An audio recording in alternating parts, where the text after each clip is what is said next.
So, for those that missed the news, Pokimane announced that she is departing from Twitch. In fact, she has actively departed. She is today streaming on YouTube, starting today. So this was pretty abrupt. I mean, she's probably been planning it, but the announcement came pretty fast. So on January 30th, Pokimane tweeted, "The end of an era. Twitch has been my home for a decade, but it's time to say thank you for all the memories and love during my League, Fortnite, and Among Us days." And you can see she was on the App Store. She has been one of the faces of Twitch, you know, for some time. So this is pretty significant. And she is only one of 3 women that are in the top 100 streamers on Twitch. And she's gone now.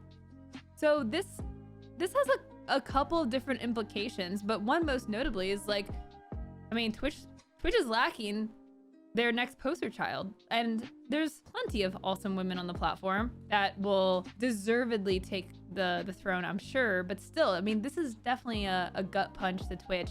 You know, Twitch said a few months ago or a few weeks ago that they're done with exclusive contracts, which means that, you know, streamers were getting paid to stay on the platform, like Pokimane. And now that that contract is gone, she has made a decision to leave the platform. So we have a podcast episode that is also a video. So it's basically a video, but it's on Spotify. But we're gonna watch it, and she's gonna talk about her decision and talk about like some inside stuff and talk about her, you know, perspective. So, and then we will react to that as we go and provide some commentary and insight. And yeah, I mean, this definitely is blow to Twitch, I would say. So with that being said, let us watch. Hello, beautiful people. Welcome back to another episode of Don't Tell Anyone, the podcast. I do have it sped up a little bit, but otherwise it's gonna take, you know, probably 3 hours to watch. So it's gonna be a little bit fast, but you'll be okay. Where we talk about personal topics and do deep dives on different topics, frankly, because there is no way to achieve connectivity without a vulnerability. If you're new here, I welcome you with open arms. And if you're not, then thanks for coming back. Today, oh my God, I cannot believe we're going to talk about the things that we're going to talk about. Today, we are discussing all of my thoughts on the different streaming platforms. We're talking about my personal Twitch exclusivity contract, and we're saying some things that I haven't really been able to say for the last 4-ish years. And ultimately, one wrinkle and you're done. About I need Botox, y'all. I need Botox. Botox goal. So, wow. To give some context, for the last 4 or 5 years, streaming platforms have been giving out what we call exclusivity deals, meaning a platform will go to a streamer, typically a pretty well-established streamer, and offer them a minimum guarantee, aka basically a certain amount of money per year to only stream. Give you some bank. That's what they do. They give you bank. Like money bags were given out. I mean, Twitch said, Dan Clancy said that it was not a profitable move for them to offer these contracts, meaning they got paid more than Twitch got back in ad and sub rev. And so it's funny to me when Nick Merckx, who is an idiot, tried to be like, yeah, Twitch wouldn't give me any of the sub money for my contract. It's like, dude, you got paid more than the subs were worth. What are you talking about? And it was guaranteed. You didn't have to care about your sub count. What are you talking about? Stream on their platform and not stream anywhere else. Okay. One of the first popular deals that happened like this was with a streaming platform that actually no longer exists, called Mixer. Some of you guys might be laughing hearing that term, and some of you guys might have never heard of Mixer. But if you haven't, a few years ago, Mixer was a streaming platform created by Microsoft, which launched. Actually, Mixer was not created by Microsoft. It was actually called Beam. And it was created by 2 guys, and then it was acquired by Microsoft. So you don't know what you're talking about. Canceled. Signed Shroud, Ninja, and some other streamers for huge deals. And the platform could barely stay established for a few months or even a year, ended up shutting down and ended up canceling all of their contracts, the platform in its entirety. Some people still discuss whether or not the streamers got paid out in their entirety. And I think that they did. Oh, they but did. This is all to say that, yeah, for the last 4 or 5 years, those streamers got paid for like a 2-year contract and only did like months of that contract and get that money locked up. Like they, like Ninja, like these exclusivity contracts have been happening. I'm sure you guys know a lot of streamers who have done them, including myself. But what is really in these contracts? Why did they exist? And why are they becoming more and more rare? Or frankly, if you didn't already know, they're almost not a thing anymore. First, leverage. Leverage. There's no more leverage. Twitch doesn't want to do it anymore. They don't want to spend the money because guess what? They're battling up against YouTube. And YouTube has been spending the money. And so, you know what? They're like, all right, we don't want to get into a bidding war. Kick has been dropping like, you know, loads of cash. We saw XQC get signed to a record-breaking contract, more than NBA players, which is insane. So Twitch does not want to play that game. And we know now Twitch is not profitable and they are very focused on achieving profitability. They laid off 35% of their workforce. They've been, you know, trying to become leaner, getting rid of excess programs, programming that just wasn't, you know, turning a profit. So there's no leverage. If Twitch stops offering contracts, then the value of those contracts goes down because, like, what are you up against? So streamers, what they did was they got an offer from Twitch and they would go over to YouTube and say, hey, this is how much they want to pay me. Can you beat that? And then they'd come back to Twitch and with a better offer and be like, hey, YouTube's offering me this. Can you beat that? And it's smart. Like, it's super smart. Like, these creators really made out with some, you know, serious money doing this. But then Twitch just threw their arms up and was like, we're all right, we can't play that game anymore. So now when Twitch says that, and they also have multi-streaming, right? Now multi-streaming is a thing. So now the leverage has gone even further down because it's like YouTube's like, well, we don't care if you're exclusive. You can just multi-stream on Twitch. We don't care. Like, Twitch lets you YouTube has let you multi-stream. They don't have rules against multi-streaming. So now it's like, what are you going to do? You don't have a Twitch contract to go around and negotiate with. So Kick and YouTube are like, well, you know, we'll offer you this guaranteed. And it's going to be a fraction of what they were doing when they were going around platform to platform and, you know, trying to upsell and get a higher deal. Let's break down how these contracts work. And most of the platforms that have given exclusivity deals are Twitch, YouTube, Facebook, Mixer, and Kick. I don't know if Kick does exclusive, but regardless, I can only really speak to my contract. And of course, there might be certain details that I have to cut out because legal and my managers literally tell me to. So Kick, most notably by their contracts, were non-exclusive deals, which means they can stream on Twitch as well. But, and I don't know the answer for sure, but I do wonder if it means that they can stream on Twitch, but not at the same time. Because I don't think they can multi-stream on Kick and Twitch at the same time. And the reason to let them stream on Twitch is they stream on Twitch for, you know, 3-4 hours. They get their viewership all the way up, and then they carry that over to Kick. They're like, all right, then that's how you grow on a new platform, by the way. Like, that's smart. But that's in Kick's best interest to let them do that, right? So it may not be a non-exclusive contract, but I do think it's like you can't multi-stream. But I will tell you guys the things that either one I can say or two have already kind of been leaked, but maybe not everybody knows. Ooh. So you guys better get your popcorn. It's gonna be juicy.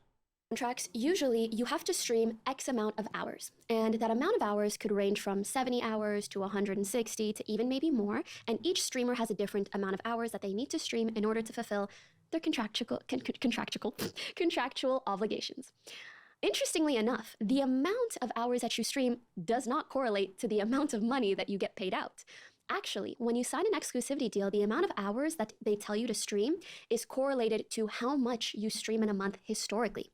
For example, the amount of hours that I've had to stream is very, very different from, let's say, a friend of mine, Myth, who streams a lot more than me. So when he signed an exclusivity deal, he's probably streaming twice as many hours. That doesn't mean he's getting paid twice as much. I mean, he might be. But that's how they choose the amount of hours. You also usually have to run a certain amount of ads per hour. And sometimes you have to go to certain company related events, whether that's TwitchCon or YouTube holds events or what have you. So there might be these other details within the contract. Because you're basically serving as like, you know, again, you're an icon for the site. So they're paying you based on the work that you've done. But they're also paying you to make appearances, and the running ad thing is very important because it was discussed. Me and Gathalion were talking about that on Twitter, which is like there historically has been a culture of anti-ads. Spokesperson, yes. Big creator saying that they, you know, a lot of the big creators just refused to run ads because they didn't want to annoy their audience. Unless you start getting paid big bucks to run ads, all of a sudden, you know, like Hassan, you top of the hour ad break, every 3 minute ad break, sub on Twitch if you want to skip the ads, blah blah blah, right? And that, I think, honestly, even though it may not be worth it now to do, I think that these contracts were a logical thing for Twitch. I think it actually really helped them because it really shifted and helped acclimate the audience to being able to being okay to tolerate ads, because ad tolerance was horrendous. You run an ad and people are like it was not even a thing. It was not even a thing, you know, for many years, really. It wasn't even like something discussed. So they really helped kind of push, you know, influence streamers to be okay with running ads and influence the audience to be okay with running ads. But now it's like, okay, well, now we have the ad incentive program and y'all did the work. And so that benefit isn't really there anymore. That you might also have to abide by. This is why you often hear streamers talk about, oh, I need to stream, I need to quote unquote hit my hours. That typically means that they have an exclusivity deal and they are trying to fulfill however many hours that they need to stream in a month. I want to preface by saying these are great deals, and I am so insanely grateful to have had the opportunity to have not one, but two of these deals, and my deals personally were 2-year deals. Money. I feel so lucky also because your contract does not rely on viewership. You're not getting paid more or less depending on how many viewers you have, which is ideal. really, really nice for peace of mind, to be honest. Otherwise, you might be stressing about, oh, am I going to get paid? My contractual, I can't say contractual today. I keep saying contractual. Anyways, this is all to say the way that these contracts are made is frankly quite beneficial to the streamer themselves. However, there is a slight downside, which is that I think although these contracts were made in a way that is great for peace of mind, and feeling like you have a safety net in a way, as long as you stream a certain amount of hours, they do kind of put you in this headspace of prioritizing hours streamed versus how good the content that you're streaming actually is, or putting effort into other platforms or doing other things or venturing outside of simply the sphere of streaming, aka in some ways it forces you to put all your eggs in a basket. And I have seen with certain streamers, it leads to... Wait, what? They did not get rid of Turbo. They literally are advertising Turbo on people's channel now when ads are run in the top of chat. They did not get rid of Turbo. It just wasn't that popular. But now, because so many ads are being run, they up the price of Turbo, and there's buttons for Turbo now. I mean, look on your screen. Almost becoming, for lack of a better term, almost like lazy with their content, or not feeling as enticed or encouraged or excited to try new things because, hey, I just need to stream 100 hours a month, just those hours. Get on, whenever, do whatever, hit a certain amount of hours and log off. Which makes it feel or seem a bit more like a 9-to-5. Not that there's anything wrong with clocking in and out. There really, really isn't. Sometimes it's great to view work or a job in that regard. But I do think when it comes to content in particular, sometimes it ends up taking a bit of that magic or excitement out of it. I mean, or what when it comes to like creative work, really good, once you start seeing it as just hours broadcasted instead of what you're doing. Yeah, your content might change because of that. I feel like there have been instances in the past where I fell victim to this a little bit. I mean, it's hard to say victim because at the end of the day, I'm getting paid and I'm getting paid well. I mean, this is like where all the React content came from. I mean, this is why I'm sure XQC just watches movies on his stream, because it's like, oh, you got to stream 200 hours a month and you're tired and you know, you're done gambling for 12 of the hours. You know, so I mean, I think this is like very valid, right? Like, I think requiring, I mean, 200 hours a month is how many hours in a week? That's 50 hours a week, right? So like, I mean, that's I mean, it's a little bit more than like full-time job hours, but Also, streaming is not like being on stream is like the tip of the iceberg when it comes to making content. Like you're planning stuff, you're collaborating, you're coordinating, you're answering emails, you're doing deals, you're preparing for sponsored content, you're trying to work on YouTube and TikTok, and like there's like that's 50 hours a week minimum, not including probably double that just for like all the other things that go into being a creator, being a successful creator. There's so much more that goes into it. So 50 hours, even 40 hours a week on stream is just so much. It's so much. And I mean, yeah, I totally like this is definitely valid.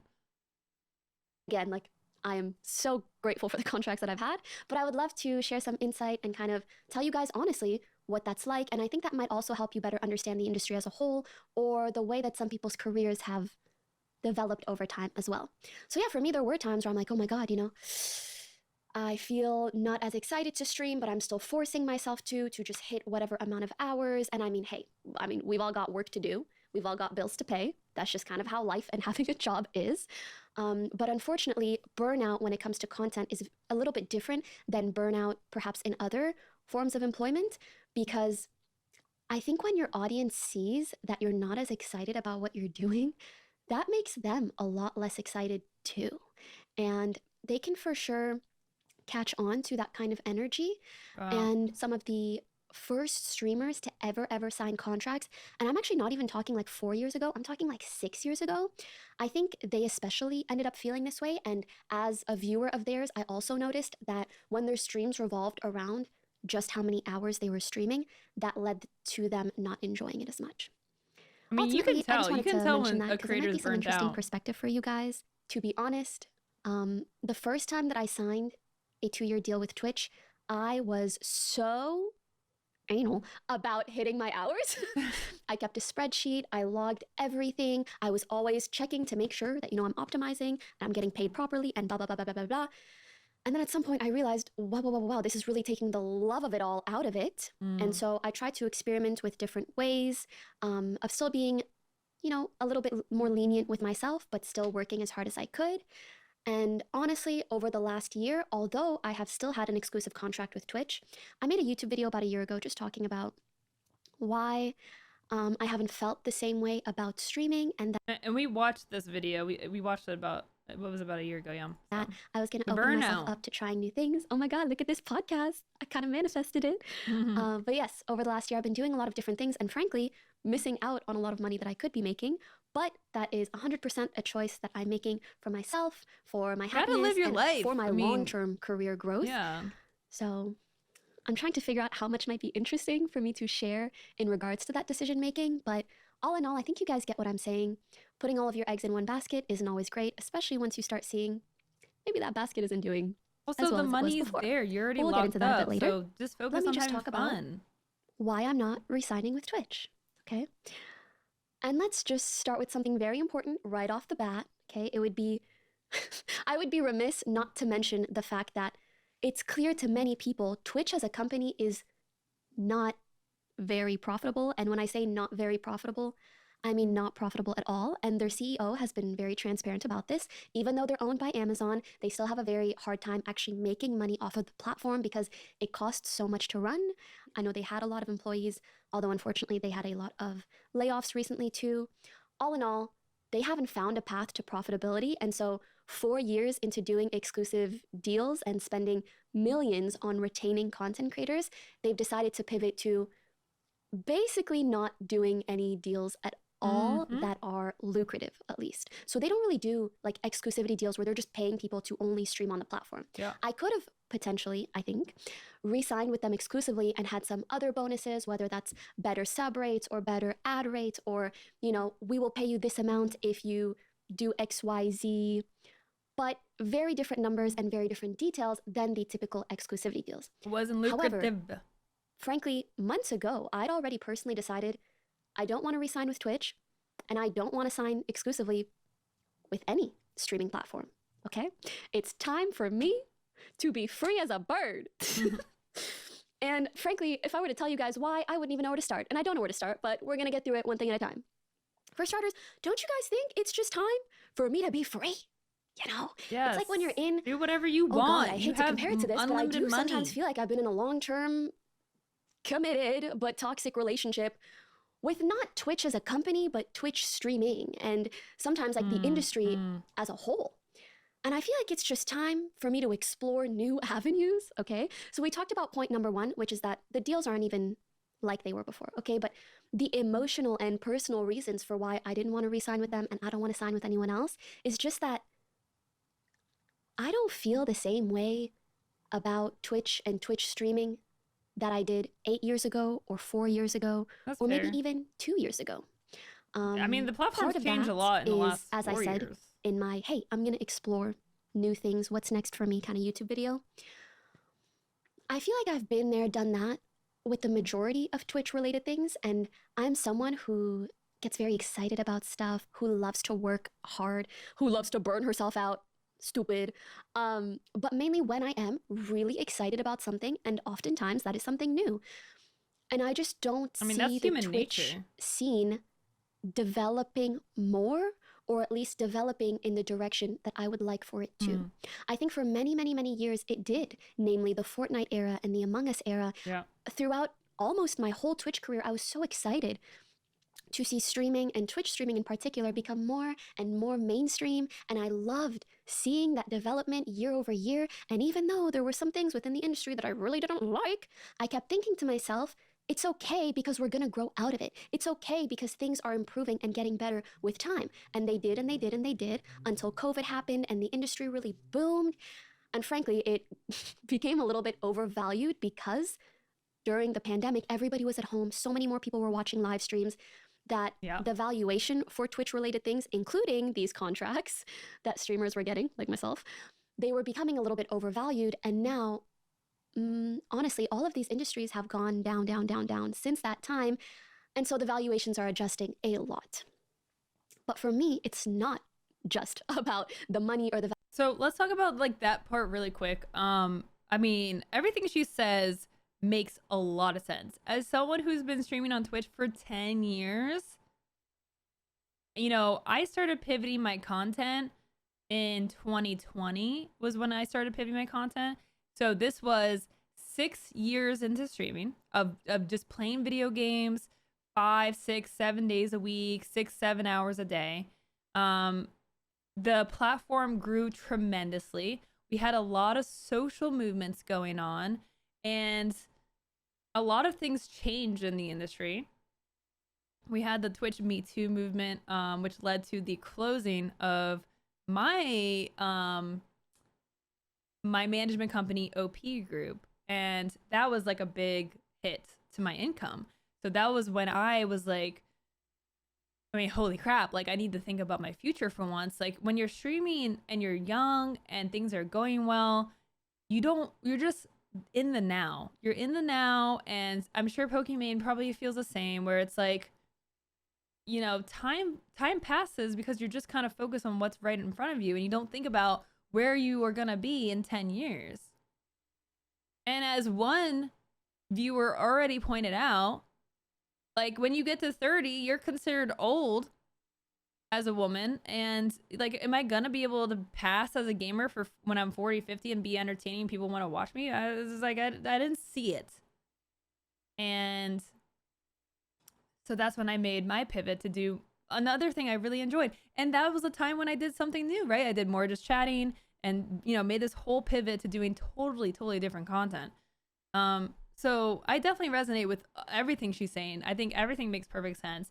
I think that, you know, Bleed Purple has really faded away. I think going to TwitchCon in like in 2023 like really helped me feel a lot better about Twitch as a community. But it's still like when you're back in your house and you're back on the grind for another year before you see anyone again, you really feel like you don't recognize anyone on the platform, and you're so busy, you don't go and see anyone else, you don't chat with any of your streamer friends. I mean, this is me, maybe this is just a me thing. Pokimane does a lot more collaborations than I do. My content is not like it's harder to collaborate. You know, I'm trying to get more people on my stream, but it's not the same as like, you know, buddying up and playing games. So You know, it's definitely changed. I agree with a lot of this, and yeah, I feel it.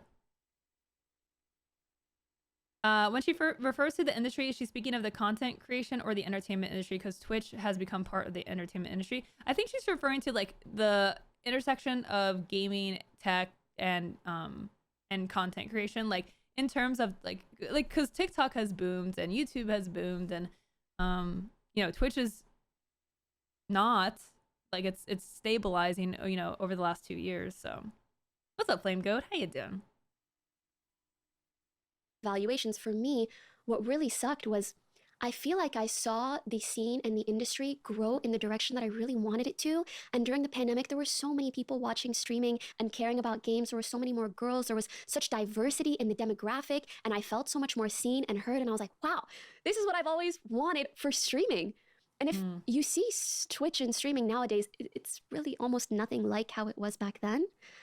Or frankly, I feel like it has regressed a lot.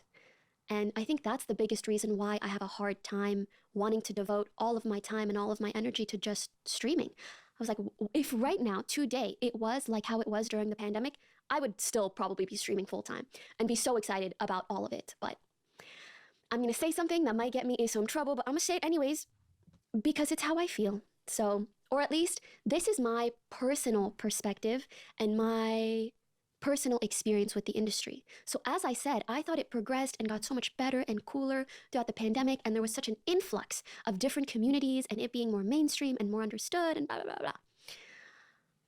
But for the last couple of years, is it just me? Or, yeah, do you guys also feel like it has regressed a lot? And especially with the rise of so much manosphere, red pill bullshit, I feel like that stuff has flourished within the male dominated live streaming sphere of things.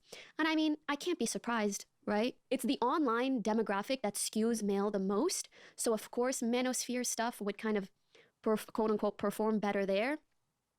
And you guys already know. I don't know what manosphere act like means, but I mean, I think like, you know, Kick has been a big part of that. I think, I mean, Twitch as Twitch, I don't think has gone to that level. If anything, it's probably gotten a little bit better because a lot of those bad eggs went to Kick. But she didn't say Twitch. I think she said like the industry. I mean, I think it's not like she's going to Kick, um, but like I would say this feels accurate when you're talking about Twitter, right? Like Pokimane doesn't use Twitter anymore. She very rarely uses Twitter. Twitter has, like for anyone that knows, has absolutely just become a horrible cesspool. And Kick as well. Kick is not like a very safe place to be. It is not run by people who, you know, are great people. So yes, I do think that she's referring to just like the trend of the industry. The trend of just what's around us, like what what you know, what she would experience in her world, which is using Twitter, using Twitch. You know, those are the two big platforms, right, for her. Manosphere equals the rise of Andrew Tate style commentators and followers, yeah. And there is, don't get me wrong, there's definitely that stuff on Twitch. It does exist. It isn't just chatting, you know. Who and what I'm talking about. Okay, don't make me get into the details. But it was just really disappointing to see this community and industry that I have so much love for relish almost in this Not shit. that YouTube is that much better. So many of the things that I see, way, like figureheads of my industry, the most popular and well-established, typically male creators, some of the stuff I see them say and do breaks my heart. And it's hard for me to exist in an industry and community and watch that shit happen and act like it's no big deal. And to see it be normalized, the kind of bigotry and shit spewing and just so much stuff that I frankly like I just don't agree with it. And I know you're gonna say, okay, well, don't just sit there, you know, speak against it. You know, I do that enough as it is. And to be honest with you guys, a lot of my friends or people that I know feel similarly to me. but they don't speak out against it because it's hard to. Why are you going to speak against someone with dozens of thousands of followers and stans that are going to go against you and shit down your throat? Like, it's almost like there's no point expressing your opinion to people that you're never going to change anyways, you know? Okay, this is where I disagree, because your friends have tremendous influence. Tremendous influence. And like, they also have millions of followers. And if they won't say anything, then why is anyone else going to be more effective than people who have influence? Now, I'm not talking about Pokimane specifically needs to like call out every grievance, but if her friends are men and they're afraid to upset their peers because XQC might not want to play Call of Duty with him, like, no, you actually, you do have a responsibility. And if anyone's going to make a difference, it's going to be the big creators. So I don't agree with this take. It feels way too defeatist. And, you know, this is just how you can't complain about normalization and then let it get normalized. Like, you're part of that. You have the influence. And again, you as in large creators, not Pokimane specifically. Like, she has gotten into many rifts and she has called a lot of stuff out. And but don't give your friends a pass. Like, you know, especially when it comes to cases of misogyny. The misogyny has definitely risen. We literally had a troll come in here first thing today and wanted to complain about women in bikinis on Twitch, but then ask me how much for me to be in a bikini. Like, how can you complain about those women, but you are the actual problem? Those women are doing their own thing. If you don't want to watch it, don't watch it. But then you're going around harassing other women that are trying to do their own damn job and stay in their own damn lane. And it's like, it's men who need to speak up because they are the peer. Men listen to men. That's why, like, you know, if there's more men on this platform, it skews towards watching male streamers, right? Because you tend to watch your peers. You tend to watch people who look like you. And if they are not saying anything, then you're basically, they're basically condoning it, because those comments, they fly by chat constantly. Even on the Twitch channel, it's flying by like, what are you gonna do about the women in bikinis and the women twerking? It's like every damn time they're talking, like, they will literally be talking about TwitchCon dates. And then Dan Clancy is like answering a question about like, well, what about the women twerking? It's like, what? And we just like, we're letting that stuff fester. And it's not just Twitch and it's not just Pokimane. It is just as a whole, this stuff is festering. And, you know, X/Twitter as a platform, Kick as a platform are very much like huge, you know, problems that have helped perpetuate this. But I don't agree with this at all.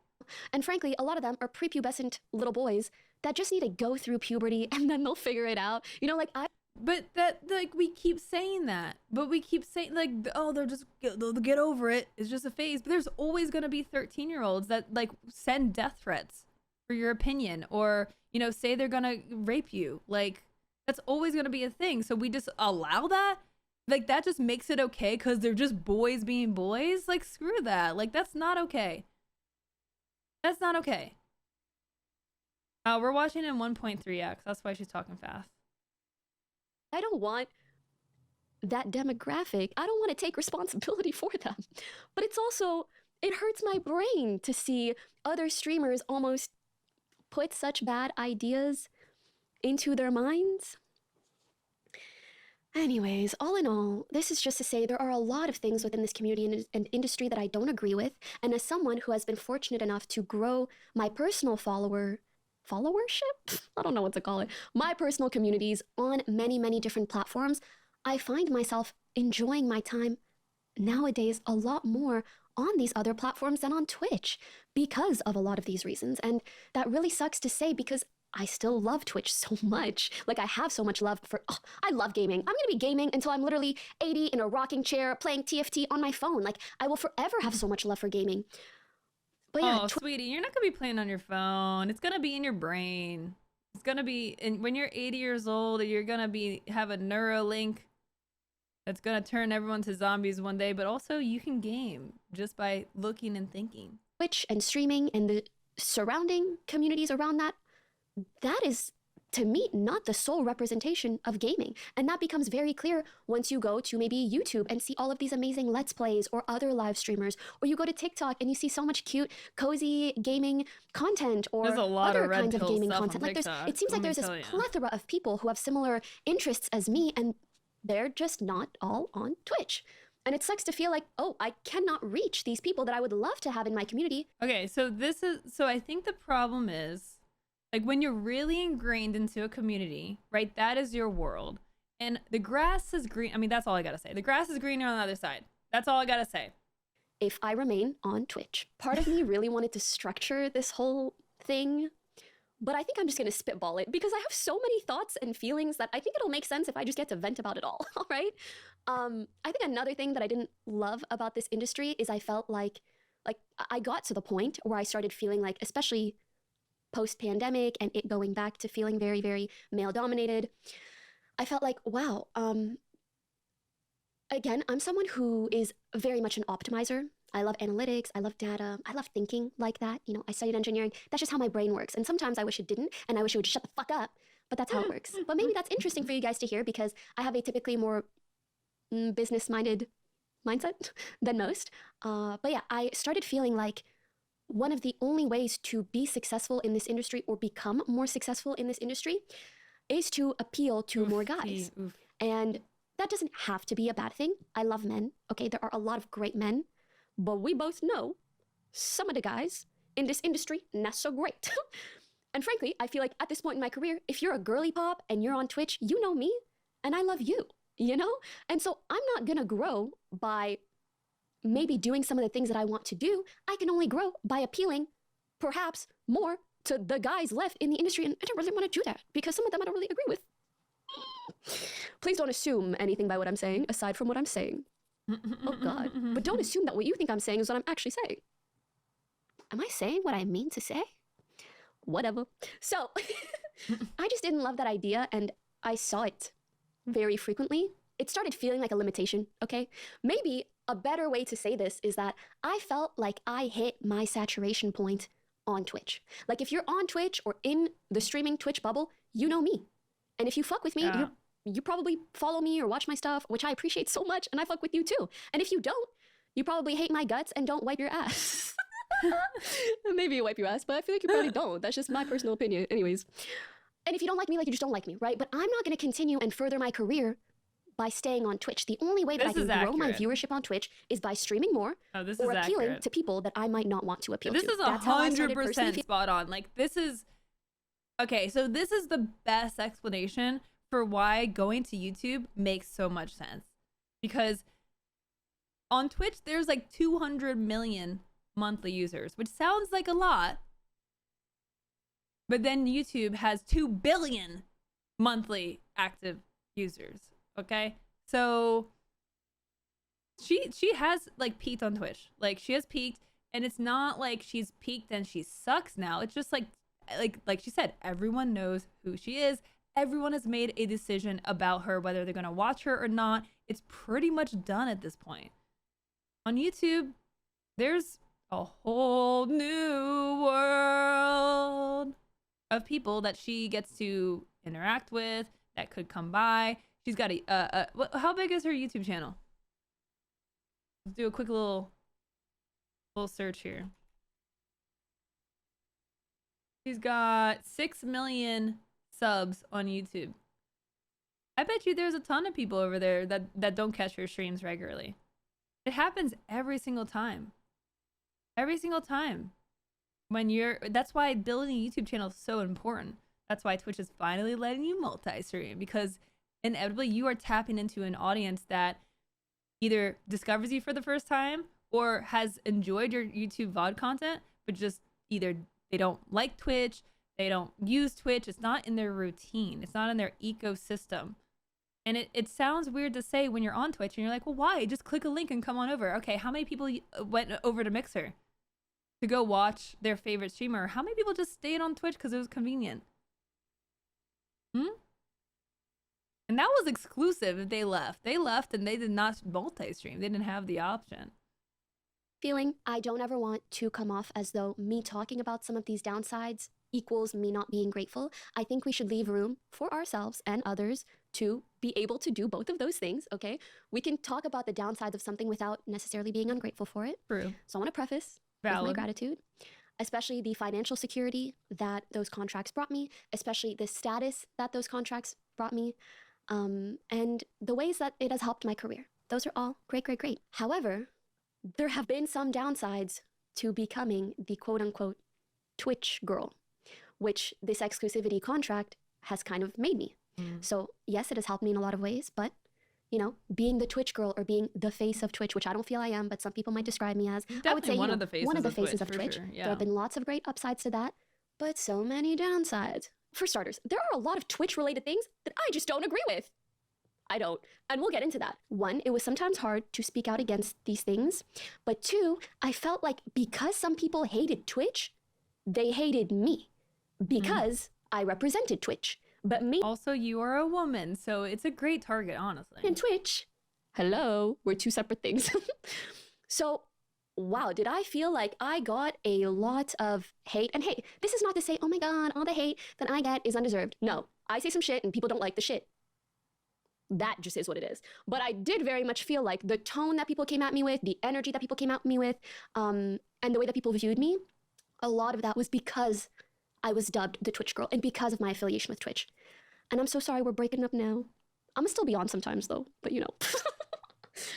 But yes, me and Twitch, we are not the same thing, okay? They are a whole ass corporation.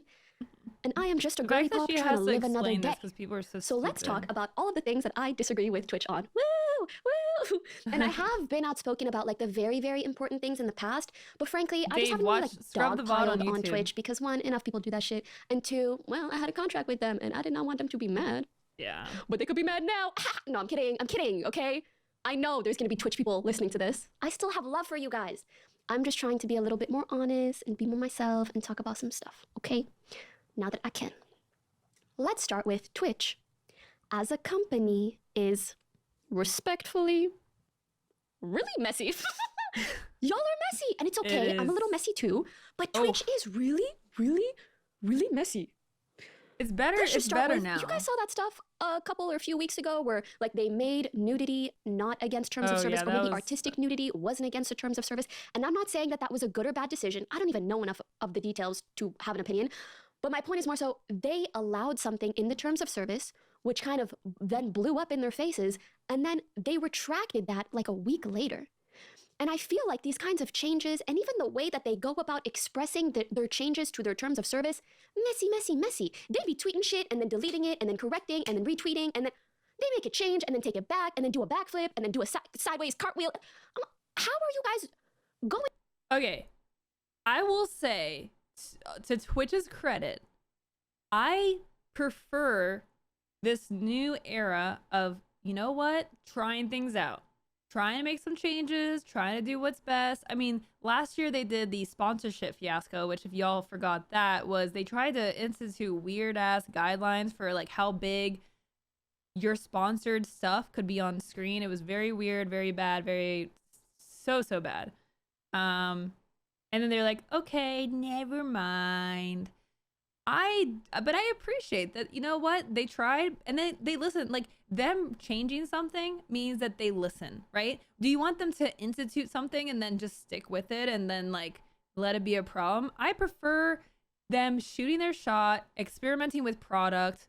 Like, things are, they've tried some weird things, moments, and it didn't work out, and that's okay. I mean, it is a lot of money that gets wasted when they build a product that is useless, like in its original form, like, you know, the what was it, the hype chat and moments again, but again, at least they know to like keep track of it and take it down if it sucks.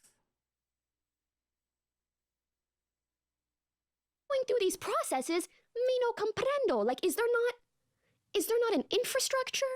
And I get it, you used to be maybe like a smaller company, but you've been a corporation for a minute, and now you're owned by Amazon. And again, as someone who is very, very closely affiliated with Twitch, just my personal opinion, I'm not leaking anything by saying this. I feel like although Amazon funds Twitch, sometimes I wish that they were doing a little bit more for the general infrastructure of Twitch, as well as Twitch's PR. Like the No. way that Twitch comports itself and is seen publicly. No. And frankly, I feel like Amazon must have insane pull and networking capabilities. Why don't you position Twitch as a No. cooler company? Why don't you put it in more mainstream eyes instead of I mean, yes. kind of having it the way that it is? Okay, many things here. Okay, no to like more Amazon in Twitch because, but yes, more mainstream integration. Like Amazon is a massive platform, and they have a lot of money, and Twitch is not mainstream, and it's like barely there, and it's they I've always complained that they don't do enough to acquire new users. Like the platform has never grown because Twitch did some amazing marketing campaign. It's always grown from creators being creative and doing really cool stuff.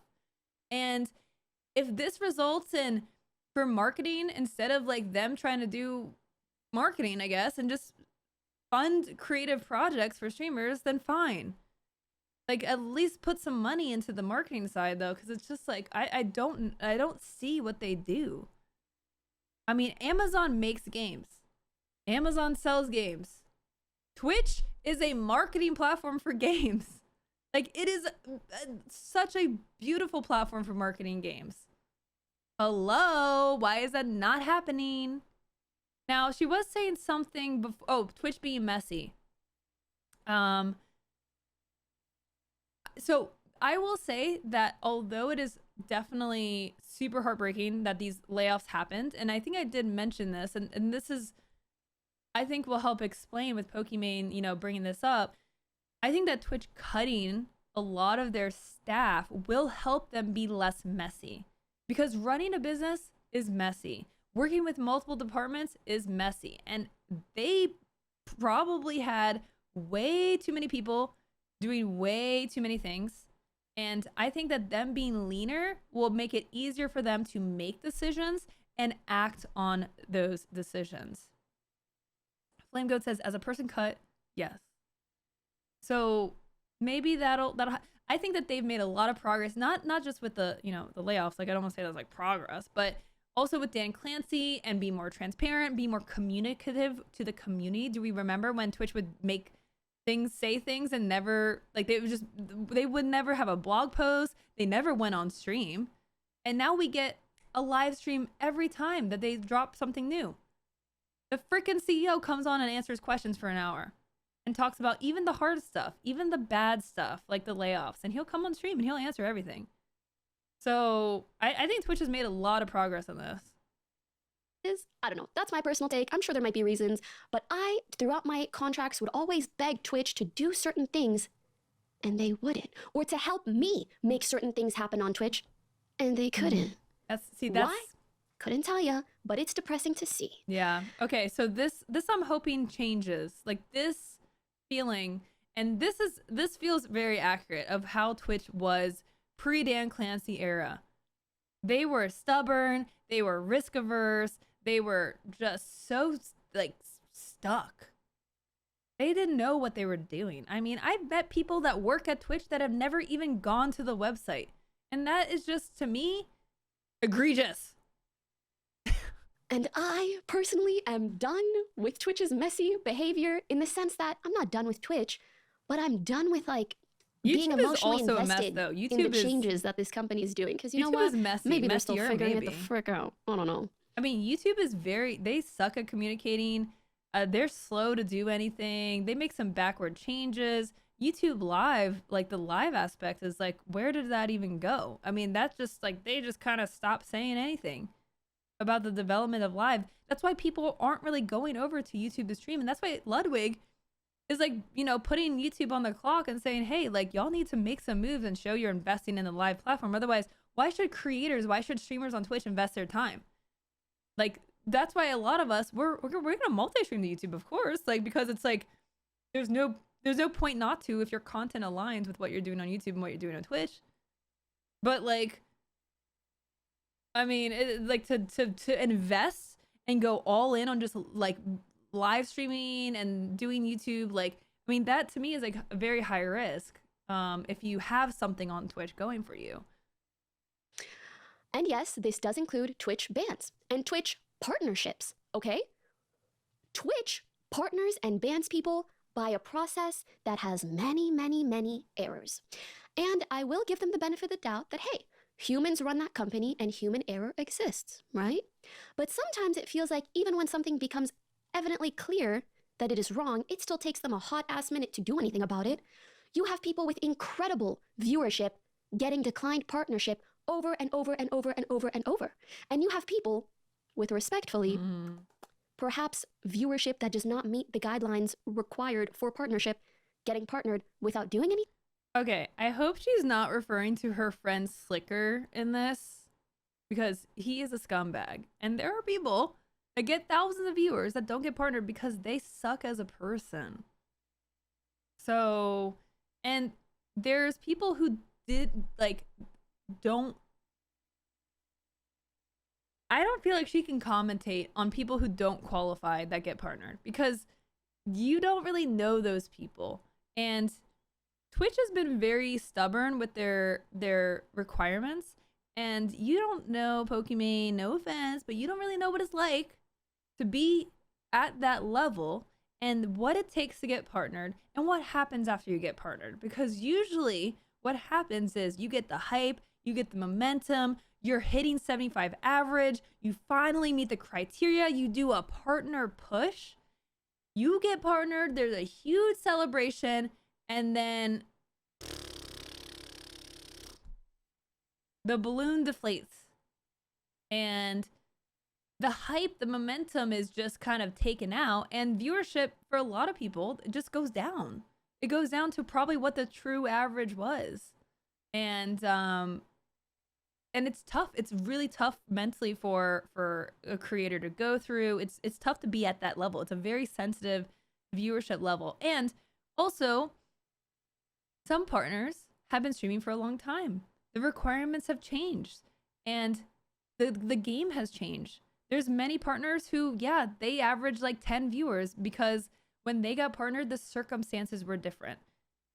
I mean, and to say that people don't deserve it, or like, you don't know the history, you don't know where they were at when they got partnered. Like, do you want people to lose their badge if they don't keep meeting the requirement? I mean, I think that is, I think that like mentally, that's just so unhealthy. And there's already a lot of mental issues and struggles when it comes to being a creator.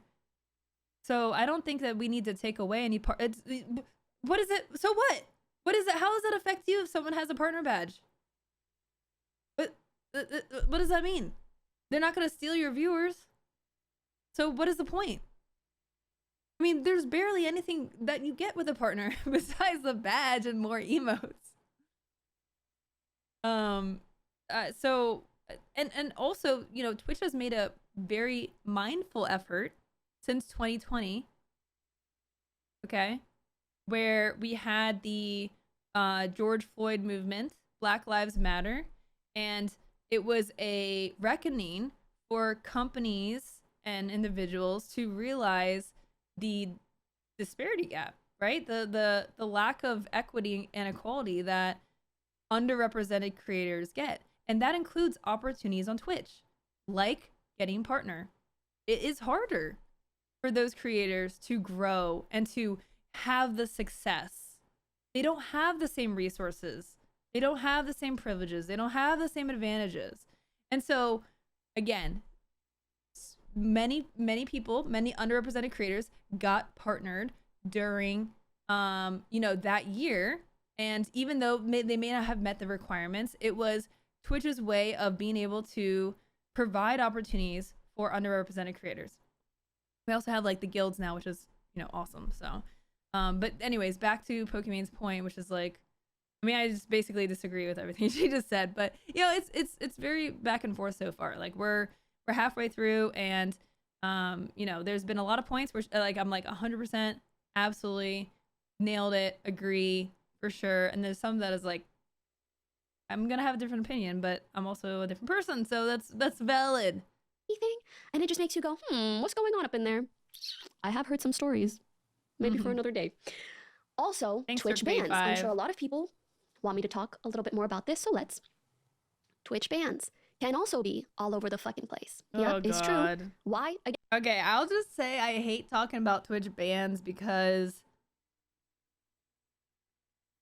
they're so subjective. Like, and the process just can't be transparent because it's always going to be subjective. It's not black and white. It's what is their history? What was their intention? Did they correct it? Were they trying to cause harm? You know, was it an accident? Was it their first time or the 20th time? Like, how much money do they make? How big are they? That's honestly probably a factor. That's why Amaranth has survived like 8 bans now, because she's making bank for Twitch. But yeah, it's just, I hate this topic. I hate this topic because no one knows. It's all speculation. We're all just guessing. And it's just like, I just hate this topic. Anyways. again, probably human error. You have different people looking at the same problem, and this person goes, yeah, no, I think that's worth a ban. And someone else goes, yeah, no, I don't. Is that okay? No, because at the end of the day, who loses out? The creator. At the very least, I think in instances where you're like, hey, 1 for 1, maybe if this is not okay, maybe it shouldn't be okay across the board. Maybe people at Twitch should do something about that. But I will also say this doesn't apply to dumb shit, okay? I know someone stupid out there is gonna be like, one time you showed a wee-wee accidentally on stream. Why didn't you get banned? But someone else showed a wee-wee and they got banned. Probably because it's their 20th time showing a wee-wee on stream. And I accidentally did it once by clicking a link that I shouldn't have clicked. Shit happens. Wee-wees happen. But also the rate at which the wee-wee happens also matters. Okay, so some of you guys, when you talk about Twitch bans, you do it kind of stupidly. But is there a point there underlying somewhere? Maybe. All right. Yes, there is. And I know some of you guys are going to ask, oh my God, the Gideon ban, la la la la la. Listen, Gideon hate rated. Is that even how you say his name? Gideon. Gideon. Sorry, I mispronounced. Twitch bans should be as simple as speeding tickets. If a speed trap camera catches you going 65 and a 60, you're donezo. How many people have been pulled over for speeding and got a warning? Because I'll tell you, I've only been pulled over 1 time in my entire life. And I was going like, I don't know, 10, 15 over. First time ever. My record, beautiful. And I got points and a ticket for that speeding ticket. Okay? That is a subjective experience. Being pulled over is a subjective experience. I mean, there's no arguing that. It's just, we're people. Announce it. He hate rated me like 2 years ago. I don't even know when.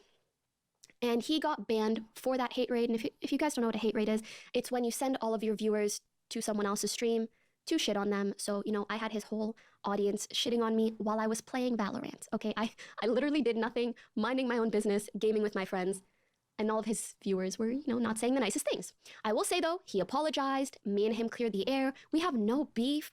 We've even texted recently. Like, all is well between us. Okay, but some people are gonna say, okay, for starters, for those who are saying you got him banned, he did the thing.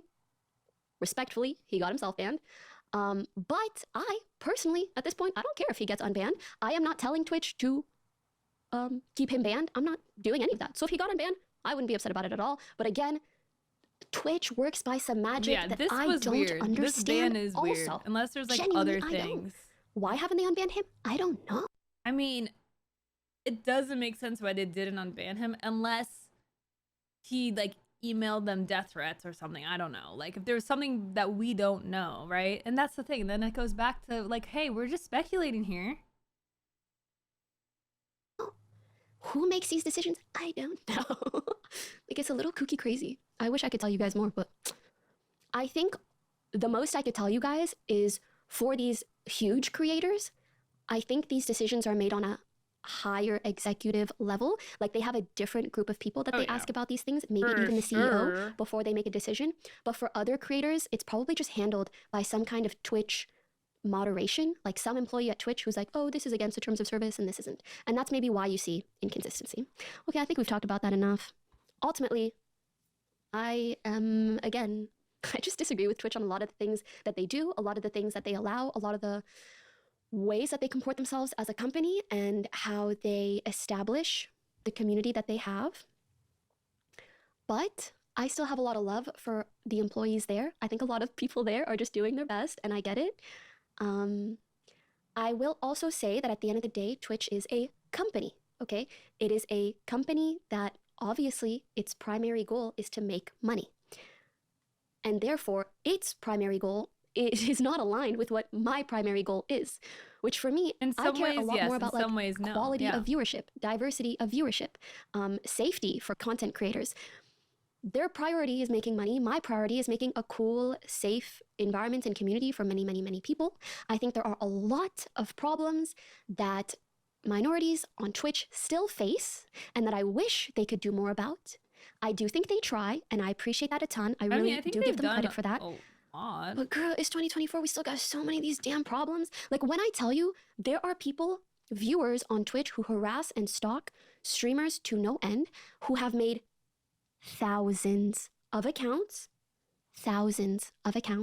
and you can send this information for years to Twitch. They can't do a thing about it. They're not going to do a thing about it because they don't do IP bans. And yeah, what more can you do? I mean, I don't know. This is so tough because like it's just again, it's just messy. I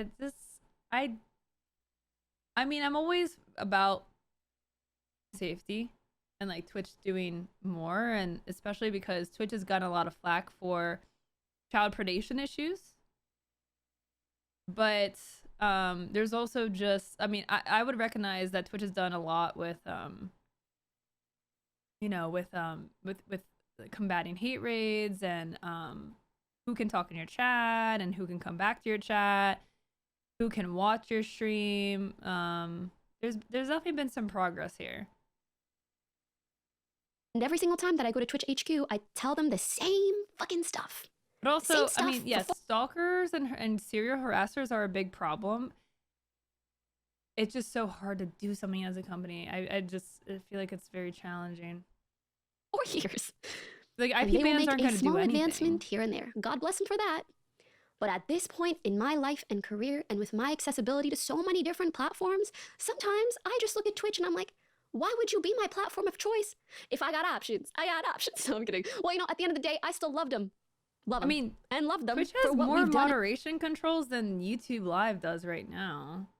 Again, a lot of this is like grass is greener kind of situation. Accomplished together. And I am, don't you haters think I'm leaving. I'm always going to be a part of this damn here community. And I will always be striving for and encouraging the things that I believe in. And I'm always have a big ass mouth. Blah, blah, blah, blah, blah. That's why I got a podcast. But I'll just be spreading myself out a little bit. And I am so excited to, for the first time ever, stream on YouTube, stream on TikTok, stream on Instagram. I could literally sit on Instagram and talk shit for an hour now, and I've never been able to do that before. Can you believe that? I've never ever been able to do that before. I could only do like maybe a 5-minute stream before my Twitch streams, but aside from that, I was contractually and legally not allowed to do that. Quick side note, there was something absolutely batshit crazy that happened with a Twitch employee that I haven't fully publicized yet. But now that my contract is over, I am considering doing that in another soon podcast episode. But I didn't talk about it at the time, frankly, because I feel like Twitch gets enough negative PR and I didn't want to add to that. And again, you know, I had a close working relationship with them and it just didn't feel like the right time. But now that it happened a while ago, it's a wild story, but it would make for a good story. I want to end this specific section with one little thing, and then we're going to move on to talking about other platforms and, you know, what's in the future for me. I mean, she's definitely talking about the AI porn thing with what's his face. What was that guy's name? Like that's who they're talking about. I mean, I'm sure, maybe not, but I don't think she really did. She talk about it at the time? H-Rock. Yeah, which I got flack for when I tweeted about it, calling him a former Twitch employee. But that's literally that's how they had a relationship and how they became friends was through Twitch. Like he worked for Twitch, he had a position of power. And that's how they got close. Like he may not have worked at Twitch at the time of this whole thing, but I mean, that's how you think he just some rando that, you know, became friends with him. Like, that's how he got his any of his friends and his following. Yeah, he did work for Twitch. Yeah, Right, and I just want to ultimately say a lot of Twitch related stuff for a while. is He's like corny. OG. Okay, it's corny and it's horny. Like, those are two of the primary adjectives I would use to describe a lot of the shit that I don't agree with that I see in this industry. And this is coming from a Twitch streamer, right? Oh my god, he Well, still streams not exclusive and for gets long, and that's one of the 3,000+ reasons that viewers. I don't want to be exclusive with Twitch anymore. Like, it's corny. Like, I cannot believe people. When did that happen? When did that AI Atriarch thing happen? Because this guy, this disgusting person, still streams on Twitch. Did he even ever get banned? Still gets 3,000, 4,000 viewers. Like, let's talk about how cancel culture isn't a real thing, guys. Ugh. Yuck. People are saying this stuff and it's normalized. Bigotry, corny, sexism. Like, they're literally talking about actually doing laws against AI porn, even though it probably will never happen, or they'll probably never be able to figure it out. But they're actually, it is a big topical thing.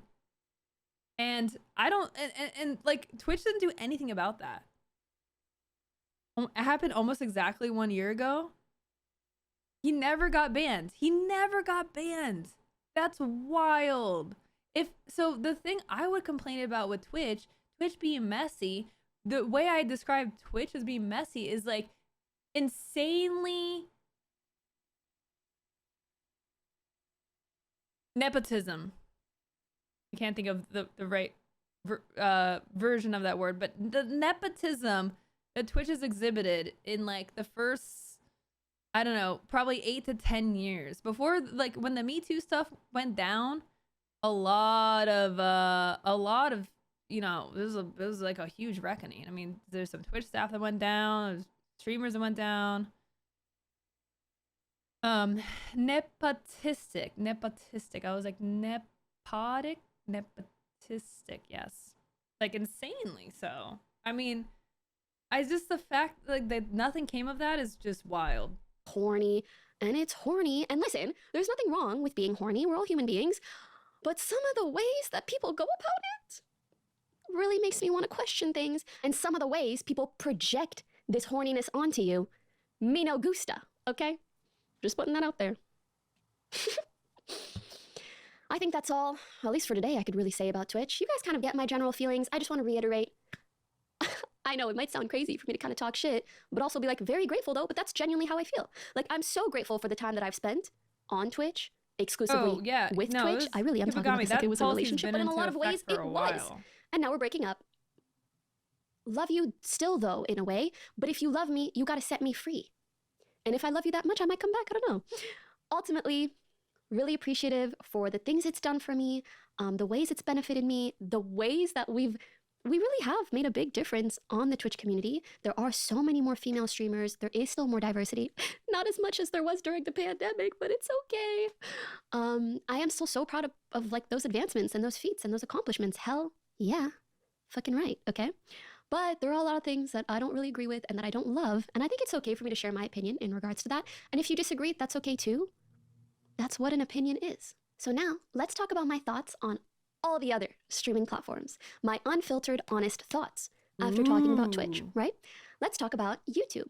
One of the things that I like more about YouTube than Twitch is that on YouTube, it feels like you're streaming to your community, whereas on Twitch, yes, you are streaming to your community, but once you become a larger streamer, the way that Twitch works is channels are shown typically based on viewership. So if you have a decent amount of viewers, like I'm very grateful to, you have so many random shitty people coming into your stream who, like, if you don't follow me, you don't watch my shit, why are you here? Oh, look, Pokimane, you and I would both love for Twitch to move away from a viewership-driven discoverability mechanism, okay?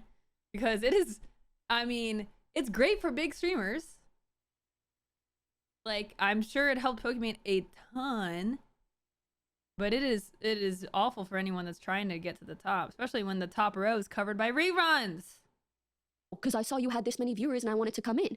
I wish I could be hidden to those people. Like on YouTube, someone probably isn't going to be showing your stream unless like algorithmically they might like it. But on Twitch, there's just such a huge audience of people that I don't fuck with and that don't fuck with me, but they see my stream being up there lively and poppin', so they're all up in my chat talking shit. And I'm like, I don't want you to be here. Like, you're ruining the vibes. You're ruining the party.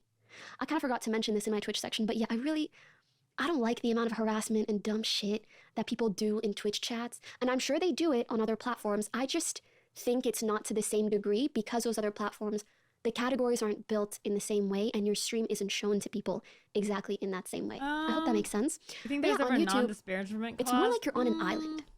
It's just your island with your people. And there is that upside of... There could be, but also like when you're being paid that much, you probably just don't want to rock the boat, you know? Well, they're just my people. It'll be like more fun, less random shitty folks. But there is that downside of, let's say a game is really popular in a certain category on Twitch. You might get more viewers because they're just interested in that game, and so they're looking at that game category.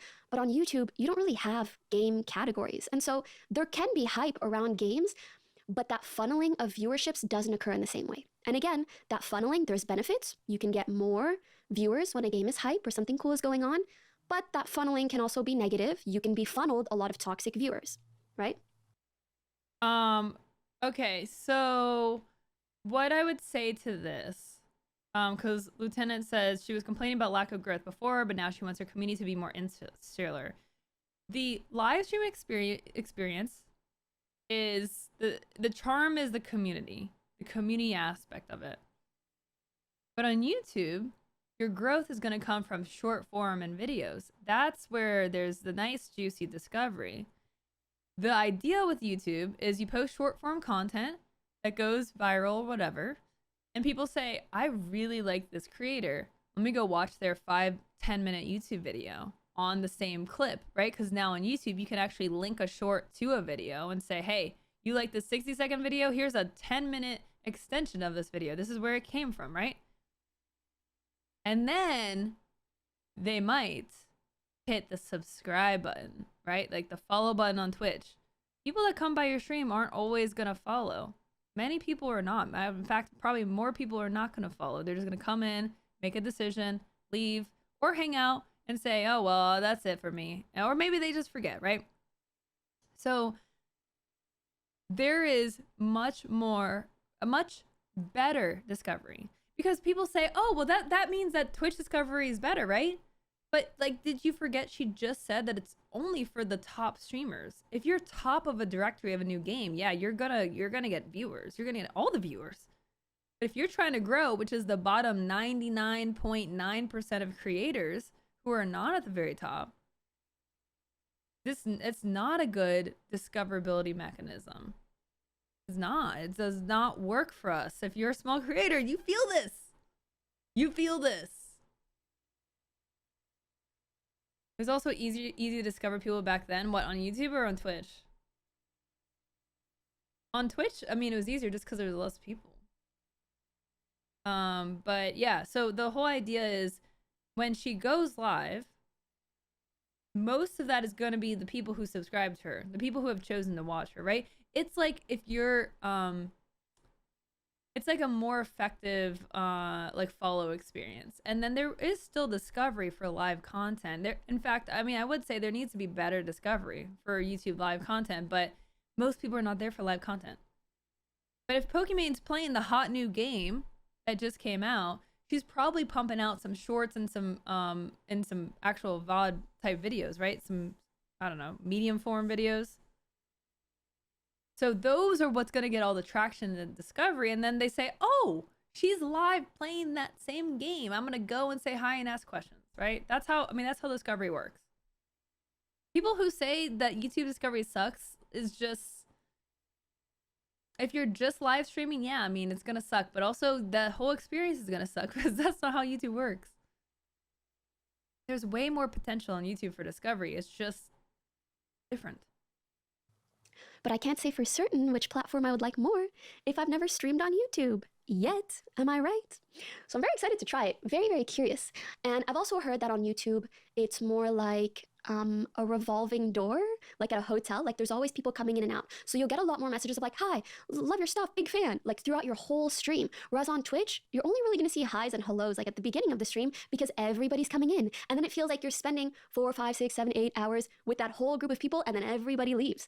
But I hear on YouTube, it's like people just coming in and out a lot faster. I don't know if this is true. Rev, I know you've streamed more on YouTube, so maybe you can attest to this experience, but I would postulate that the reason why that is a different experience is because viewers on YouTube are used to shorter content.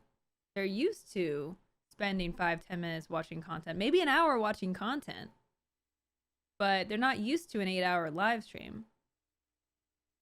Different behavior. I think YouTube developed their live streaming tool a lot better. And I think you can have fun and great streams, especially great events on YouTube. I think it's great for that. And I am really curious how the live streaming algorithm works and if it does really showcase you to new audiences or not. However, I think a huge downside to YouTube live streaming is that it's just not great for anyone who isn't established. Like if you are just trying to make it as a streamer or grow a community, you're probably not going to do that through YouTube live streaming. If you have a platform, it can grow, but you already have to be established in some way. You have to have already posted a lot of videos. Like YouTube in and of itself will never be for live streamers because they are a VOD first platform. They prioritize their videos. Can they have... But this isn't a bad thing. This isn't a bad thing, y'all. Don't read into this and be like, oh yeah, I don't want to do that. Because you know what? To grow on Twitch, you have to do the same damn thing. Like if you want to grow on Twitch, the #1 advice is post on YouTube, post TikToks, post short form content. That's how you grow on Twitch. Twitch also understands this. This is why they say, you know what? You can multi-stream because they're betting on the fact that you are going to grow on YouTube and do all the things on YouTube. Because now you can stream on YouTube, so now you're actually motivated to figure out how YouTube works finally. But ultimately, people will come Twitch because that is the best experience. That's Twitch's perspective. They have the best live stream experience, and I would agree. I would agree. The community. I mean, my YouTube streaming experience is very early. We have 14 viewers. Thank you for watching on YouTube. But yeah, I have a very small channel, so it's a very different experience. But I'm also making short form. I'm also doing video content, and that's how I'm going to get my growth. And I understand that. And again, if you want to grow on Twitch, you have to do those anyways. So you might as well do them. Period.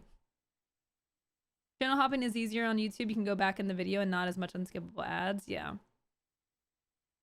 That is also a good point. The chat on YouTube is very delayed. It is a little bit. Good live streaming capabilities and tools? Yes. But those tools and capabilities and that community will never be like it is on Twitch because Twitch prioritizes live streaming. That's all it does. And it has a certain feeling of community that YouTube just doesn't. Why do you think YouTube had to sign so many Twitch streamers?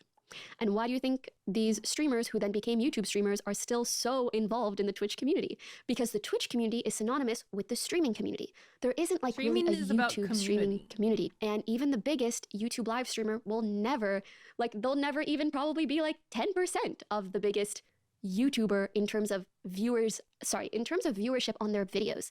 Like a video first YouTuber will always be bigger than a live stream YouTuber. You get what I'm saying? I think you get what I'm saying. I'm hitting that point where I'm like losing brain juice because I've been talking. I've been talking for an hour? How? Oh my God, when did this happen? Okay, I should speed run. Oh my God, I thought this was going to be a 30-minute video. God, can I yap? It's almost impressive.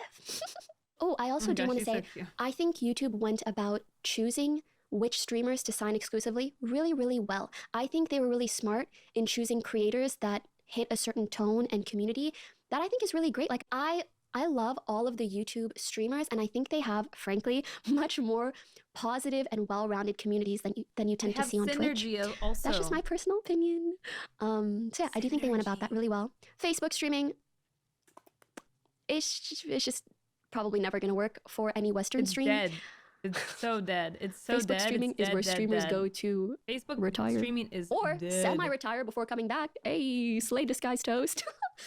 And I think right now Facebook streaming is only really popular in Asian countries, maybe like Southeast Asia, which I think is really cool. But I'm like, why can't you guys do that in America? I think that's because Facebook in general is much more popular in those countries. And hey, even me, I can't remember the last Their time I strategy logged on pivoted to Facebook. the metaverse. I have a community That's why. page manager for Facebook. I don't use Facebook. And so streaming on Facebook is never going to be prevalent. Facebook was like, ooh, Microsoft acquired Beam, which became Mixer, and Amazon acquired Twitch. Well, let's get one of those going, right? Let's spin up our own, because we have a massive platform. You know, Facebook is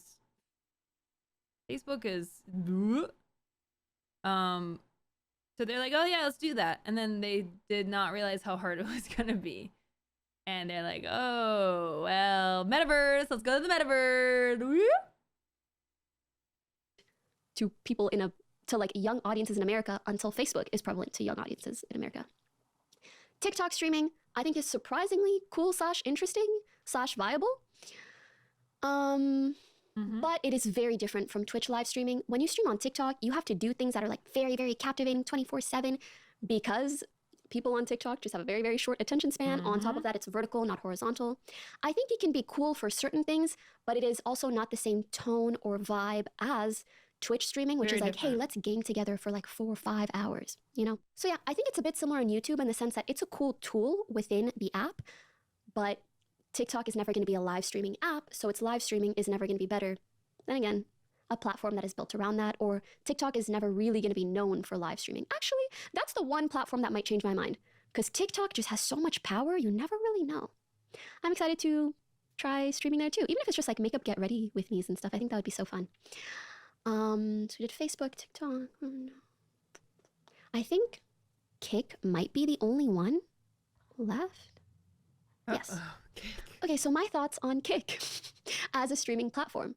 I feel like my personal thoughts and feelings towards Kick streaming, and that platform as a whole, frankly, have been like severely miscategorized. I think people think that I hate it and feel so negatively towards Kick streamers and all of this stuff because of all of these clips that are like completely out of context, to be honest, or you only see half of the thing, or maybe my tone leads you to think something. But let me tell you guys what I really think. For starters, I don't feel any type of way towards any individual for choosing to stream on Kick. That's their personal decision. How can I judge without knowing all of the details?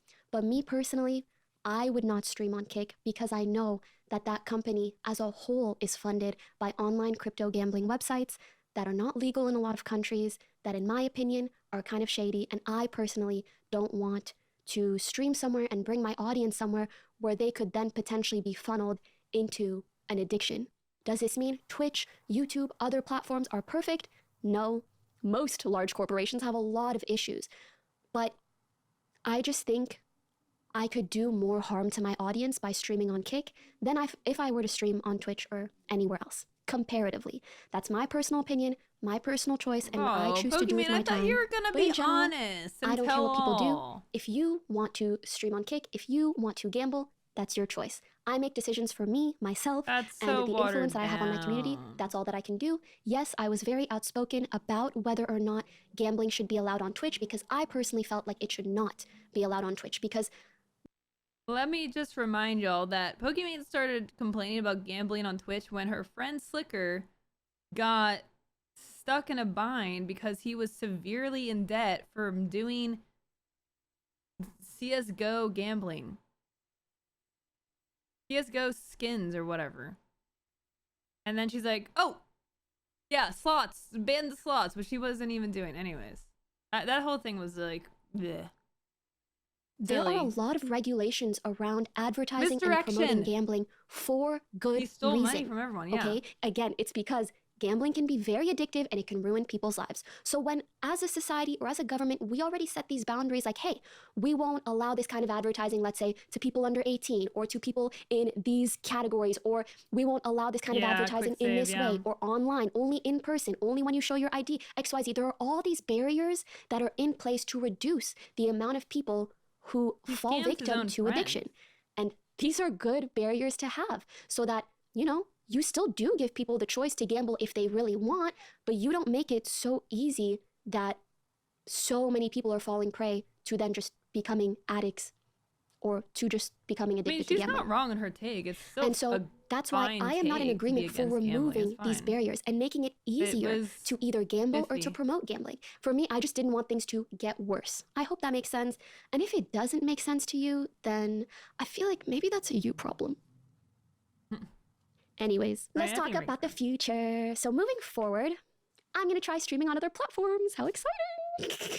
I'm going to try streaming on YouTube and TikTok and Instagram, and I'm just going to have fun. I want to feel free to participate in whatever. Okay, I think we got the gist of it. So there were some things that I disagreed with, but I definitely understand the vibe. Like, again, grass is greener on the other side, and she wants to see what that experience is like being on YouTube and not be under a contract. So she is choosing to stream on YouTube. She is choosing to go to YouTube. I don't know, Graft. I don't know. I don't know. I think her mannerisms are kind of normal. I don't know. It's kind of weird. Couldn't she just multi-stream? Yes, but she doesn't need to multi-stream. I think her goals are very different. I think she wants to see what she's been on Twitch for like 8 years, and she's a bit jaded with the space. She doesn't want to keep the Twitch relationship right now. She likes the option of being able to stream over there. Maybe she will multi-stream. But you know, like right now she just wants to, she has 6 million YouTube subs, 6.6 million YouTube subs. And I mean, I think she wants the authentic experience to kind of see what that's like to be a streamer on YouTube. Without the multi-streaming, without the multi-chat, I think we might see her move away from streaming altogether slowly. Like she is set. Like she is set for life. So why and her relevancy, so long as she does something, if she's doing stuff, like, you know, she'll maintain some relevancy. And like, why not just focus on things that you actually enjoy and just try new things and just have fun? Like, she doesn't have to be focused on her sub count or focused on her numbers. You know, she can truly just stream when she wants to. I mean, the dream, like, stream, create she probably has like a team to help make content for her and stuff, right? So sounds like she just wants to experience other things. Yeah. And I mean, and again, this doesn't mean that she's like done streaming on Twitch. Like, she's, you know, she'll be back to Twitch. I think that she may come back streaming to Twitch over YouTube at some point if YouTube doesn't like get their act together and, you know, like make it more user friendly. Like, it's just very stiff. I think YouTube is a great option. It's why I'm multi-streaming on it right now. I think YouTube is way more stable as a platform than Twitch is. Twitch feels very like they're not profitable and they're, you know, they're trying to figure themselves out and they're not that big. It's not a big site. The site is not that big. So it is scary to put all your eggs in one basket. I think for any streamer, whether you're on Twitch, whether you're on YouTube, you need to diversify. And multi-streaming to YouTube is the best way to do that because it is the same format of video. And you can build up your YouTube channel with VOD, with medium form, with short form content. It is a sure bet to invest your time in YouTube. Like whether YouTube live streaming gets better or not, it doesn't really matter because as a creator, you want that YouTube channel in order to grow your other platforms. It is just so crucial. So I feel really good about YouTube. I hope YouTube Live does get it together. You know, I just hope it's just a little bit more user friendly to look at. It's very boxy and like, you know, it's almost like corporate-y in a way. It's just like, oh, they put it together and it works. Now, granted, monetization on YouTube is really cool. It's really cool. I mean, they have the best ad serving platform in the world. They have a 70-30 split. You get to customize your membership tiers. So it's not a $5, a $10, and a $25 sub. It's a 99-cent sub. It's a $500 a month sub. It's whatever you want. It is up to 6 tiers. You can have 6 different tiers of of memberships on your YouTube channel. You can literally build a Patreon experience on YouTube. I think YouTube is so undervalued by Twitch streamers. Like, crazy undervalued by Twitch streamers. It is, there's so many ways that YouTube can help you. And Twitch's multi-streaming, hopefully them laxing those rules will really open that up for a lot of Twitch streamers who like didn't want to bother with YouTube, but now it's like you kind of have an incentive because now you can, you know, double dip. And double dipping is great. We love to double dip as content creators because it is a lot of work to stream and make content and make videos and make TikTok. It's a lot. I mean, I struggle with it. I'm behind on content already. Which also has tiers. Yes, but they're set tiers. You can design your own tiers. And you can design permissions for those tiers. Like I said, Twitch has only out-earned YouTube for me 1 month. As a person who is full-time for over 4 years now, YouTube is the best for just pure earning. Because this live stream right here, in 2 months, will be deleted from Twitch. And in that time, there's no discovery and there's no monetization. That VOD is just sitting around doing nothing on Twitch. But on YouTube, that VOD is discoverable, it's there forever, and it's monetized. You will make money from your live streams.